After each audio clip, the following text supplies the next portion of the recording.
এদিকে তরুণী ডাক্তারকে খুনের আগে সঞ্জয় রায় মদ্যপান করেছিল, খুনের পরেও সে মদ্যপান করেছিল। তদন্তে কিন্তু এমন তথ্য জানা যাচ্ছে, অর্থাৎ পার্থ যে নির্লিপ্তির কথা বারবার আমরা গতকাল থেকে আলোচনা করেছি, একেবারেই সে নির্লিপ্ত ছিল। এত ভয়ানক একটা কাণ্ড সে ঘটিয়ে ফেললো, কিন্তু তারপরেও তাকে চিহ্নিত করা কিভাবে সম্ভব হলো, তদন্ত কিভাবে এগিয়ে নিয়ে যাওয়া হলো?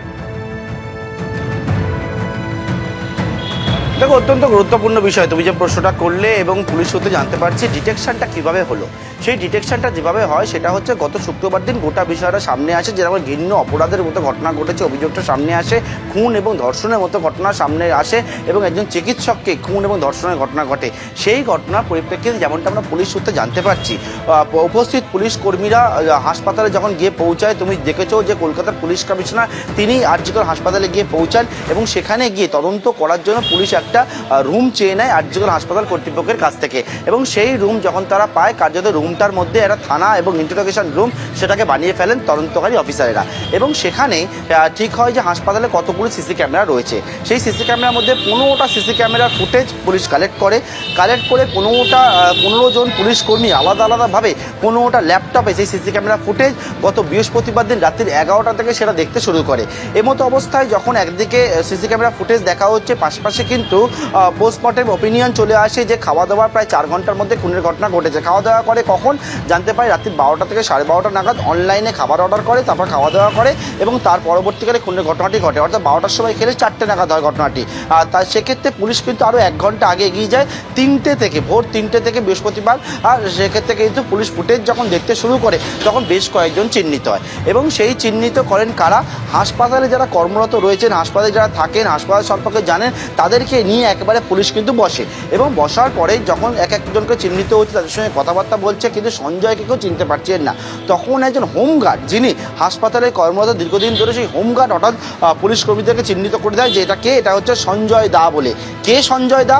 তখন জানা যায় যে সিভিক ভলেন্টিয়ার হিসেবে সে কিন্তু কাজ করতো।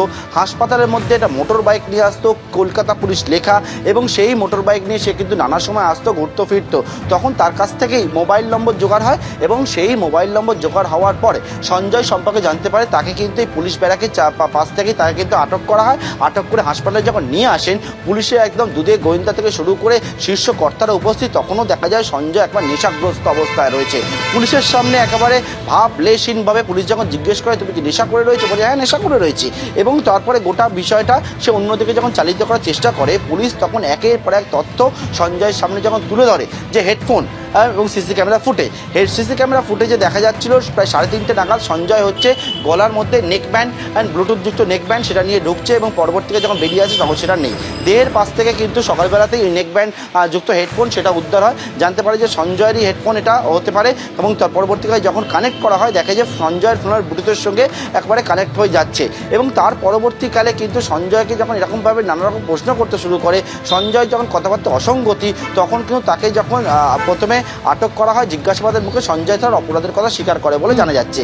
এমনকি স্বীকার করার পরবর্তীকালে যখন জানতে পারছে পুলিশ যে সেই স্বীকার করার পরে সঞ্জয় কিন্তু ভাবলেশহীন অবস্থায় ছিল, এবং জানা যাচ্ছে খুনের আগে সে মদ্যপান করেছিল আরজিকর চত্বরের মধ্যে। খুনের পরে একেবারে ব্যারাকে ফিরে যায়, সেখানে গিয়ে মদ্যপান করে, পরের দিন বিভিন্ন জায়গায় ঘুরে বেড়াচ্ছিল মদ্যপান করে। এমনকি যখন গোটা বিষয়ের সামনে এসছে, সঞ্জয় কিন্তু ভাবলেশহীনভাবে বলছে পুলিশকে, জানা যাচ্ছে যে আমাকে ফাঁসি দেবেন, দিয়ে দিন। অর্থাৎ ডোন্ট কেয়ার মনোভাব সঞ্জয়ের কিন্তু প্রথম থেকেই ছিল, এবং গ্রেপ্তার হওয়ার পরেও কিন্তু সেটাই লক্ষ্য করা যাচ্ছে। একেবারেই পার্থ, ধন্যবাদ।